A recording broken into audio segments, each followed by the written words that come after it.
Khan sir पर FIR के बाद बड़ा सवाल, क्या अब होगी गिरफ्तारी? जानिए पूरी कहानी और पूरा कानूनी मामला। नमस्कार, आप देख रहे हैं न्यूज़ 18 का डिजिटल प्लेटफॉर्म। मैं हूं आपके साथ सृष्टि शेखर। तो पटना में कोचिंग संस्थानों के बीच शुरू हुआ एक विवाद अब बिहार की सबसे चर्चित खबरों में शामिल हो चुका है। बीते मंगलवार की रात खान सर के कोचिंग संस्थान के बाहर हुई घटना के बाद पुलिस जांच लगातार जारी है, लेकिन इस बीच एक ऐसा घटनाक्रम सामने आया जिसने पूरे मामले को नया ट्विस्ट दे दिया है। पटना पुलिस ने खान सर के खिलाफ एफआईआर दर्ज कर ली है और इतना ही नहीं, एफआईआर में हत्या के प्रयास यानी अटेम्प्ट टू मर्डर और आर्म्स एक्ट जैसी गंभीर धाराएं भी जोड़ी गई है। इसके बाद सोशल मीडिया से लेकर राजनीतिक गलियारों तक एक ही सवाल पूछा जा रहा है कि क्या अब खान सर की गिरफ्तारी होगी? क्या पुलिस अगला कदम गिरफ्तारी के रूप में उठाएगी या फिर ये सिर्फ जांच का हिस्सा है? आज हम इसी पूरे मामले को विस्तार से समझेंगे, जानेंगे कि कानून इस स्थिति को किस नजरिए से देखता है। आखिर क्या हुआ था, ये भी एक बड़ा सवाल है। तो देखिए, जानकारी के अनुसार मंगलवार की रात पटना में दो कोचिंग संस्थानों में जुड़े छात्रों के बीच विवाद हुआ। देखते ही देखते मामला बढ़ गया। दोनों पक्षों के छात्रों के बीच तनावपूर्ण स्थिति पैदा हो गई और इलाके में अफरा तफरी का माहौल बन गया। पुलिस को हस्तक्षेप करना पड़ा और घटना के बाद पुलिस ने जांच शुरू की और कई लोगों को हिरासत में लिया। अब तक 5 गिरफ्तारियां हो चुकी है। इसी दौरान पुलिस ने खान सर के खिलाफ भी केस दर्ज किया। एफआईआर में जो धाराएं लगाई गई है वे सामान्य नहीं मानी जा रही है। हत्या के प्रयास और आर्म्स एक्ट जैसी धाराएं किसी भी मामले को और ज्यादा गंभीर बना देती है और यही वजह है कि अब लोगों के बीच गिरफ्तारी को लेकर चर्चा तेज है। लेकिन क्या केवल एफआईआर दर्ज होने का मतलब गिरफ्तारी तय होना है, ये भी एक सवाल है। तो इस सवाल का जवाब है नहीं। एफआईआर और गिरफ्तारी में क्या अंतर है वो समझते हैं। तो बहुत सारे लोग ये मान लेते हैं कि किसी व्यक्ति के खिलाफ अगर एफआईआर दर्ज होती है तो उसकी गिरफ्तारी होना तय है, लेकिन भारतीय कानून ऐसा नहीं कहता। एफआईआर केवल किसी अपराध की सूचना का आधारित रिकॉर्ड होता है, फर्स्ट इंफॉर्मेशन रिकॉर्ड। इसके बाद पुलिस आगे जांच करती है, साक्ष्य जुटाती है, गवाहों के बयान लेती है और फिर आगे की कार्रवाई तय करती है। कई मामले में एफआईआर दर्ज होने के बावजूद गिरफ्तारी नहीं होती, जबकि कुछ मामलों में तुरंत गिरफ्तारी की जाती है। ये पूरी तरह इस मामले की परिस्थितियों, साक्ष्यों और कानूनी आवश्यकताओं पर निर्भर करता है। तो क्या कहते हैं कानूनी विशेषज्ञ, ये भी समझते हैं।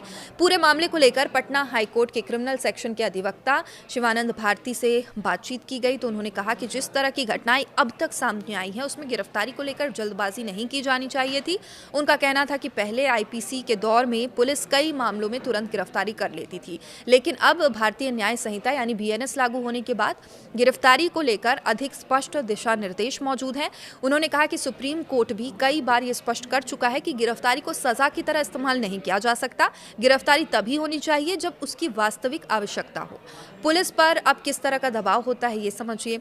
तो छात्रों की बड़ी संख्या इस पूरे मामले में शामिल है। दोनों पक्षों के छात्र काफी आक्रोशित बताए जा रहे हैं और ऐसी स्थिति में पुलिस पर कानून व्यवस्था बनाए रखने का दबाव होता है। यदि एक पक्ष के लोगों के खिलाफ कार्रवाई होती है और दूसरे पक्ष पर कोई कार्रवाई नहीं होती है तो इसके बाद विवाद और बढ़ सकता है। यही कारण है कई बार पुलिस दोनों पक्षों के खिलाफ कार्रवाई करती है ताकि निष्पक्षता का संदेश दिया जा सके। और पुलिस को जनता और प्रशासन दोनों को ये भी दिखाना पड़ता है कि जांच निष्पक्ष तरीके से चल रही है ताकि मामला शांत रहे और विवाद की स्थिति उत्पन्न ना हो। अब हत्या के प्रयास की धारा कितनी मजबूत है ये समझते हैं। तो उस धारा की जिसने सबसे ज्यादा चर्चा पैदा की है यह है हत्या का प्रयास यानी अटेम्प्ट टू मर्डर। कानून में हत्या के प्रयास का आरोप गंभीर माना जाता है, लेकिन किसी भी अदालत में इस आरोप को साबित करने के लिए पर्याप्त साक्ष्यों की आवश्यकता होती है। विशेषज्ञों का कहना है कि इसमें कई पहलुओं को देखा जाता है, जैसे कि क्या किसी को गंभीर चोट पहुंची है, मेडिकल रिपोर्ट्स क्या कहते हैं, हमला किस प्रकार का था और आरोपी की उसके पीछे मंशा क्या थी। इसके साथ ही घटनास्थल से आखिर क्या सबूत यानी साक्ष्य मिले हैं। यदि इन पहलुओं को साबित करने वाले मजबूत साक्ष्य नहीं होते तो मामले की दिशा अलग हो सकती है। इसलिए केवल धारा लग जाने भर से ये मान लेना सही नहीं होता कि आरोप साबित हो गया है। आर्म्स एक्ट का मामला कितना गंभीर है ये भी समझते हैं। तो एफआईआर में आर्म्स एक्ट भी जोड़ा गया है। इस संबंध में विशेषज्ञों का कहना है कि आर्म्स एक्ट की अपनी कानूनी शर्तें हैं। यदि किसी व्यक्ति के पास बिना लाइसेंस हथियार पाया जाता है या हथियार के उपयोग से संबंधित ठोस साक्ष्य मिलते हैं तभी इस धारा की मजबूती बढ़ती है और जांच पूरी होने से पहले किसी निष्कर्ष पर पहुंचना उचित नहीं होता। अब सवाल यह भी कि क्या खान सर की गिरफ्तारी हो सकती है? यही सवाल है जो इस समय सबसे ज़्यादा पूछा जा रहा है।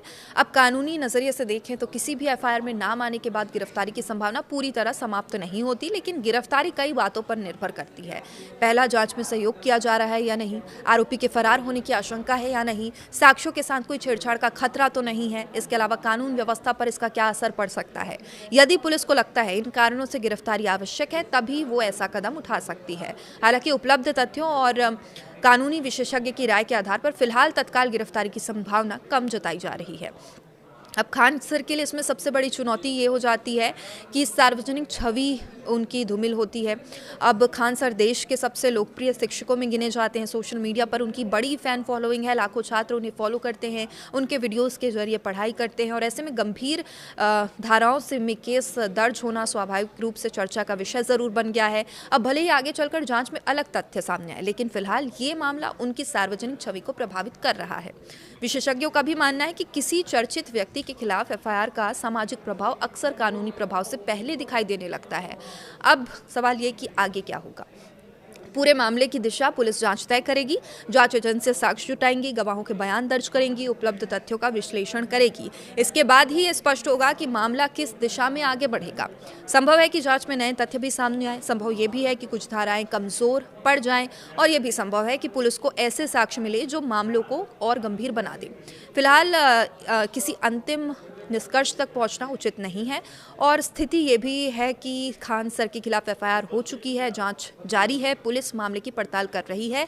हत्या के प्रयास और आर्म्स एक्ट जैसे गंभीर धाराएं जरूर लागू है, लेकिन केवल धाराएं लग जाने से गिरफ्तारी या दोष सिद्ध होना तय नहीं हो जाता है। अब कानून के अनुसार हर व्यक्ति तब तक निर्दोष माना जाता है जब तक उसके खिलाफ आरोप अदालत में साबित ना हो जाए। फिलहाल सबकी नजरें पुलिस जांच और आने वाले दिनों में होने वाले कानूनी कार्रवाई पर टिकी है। अब आप इस पूरे मामले को कैसे देखते हैं? आपको क्या लगता है कि आगे गिरफ्तारी हो सकती है या जांच के बाद ये तस्वीर पूरी तरह से बदल जाएगी? कमेंट करके अपनी राय जरूर बताइए।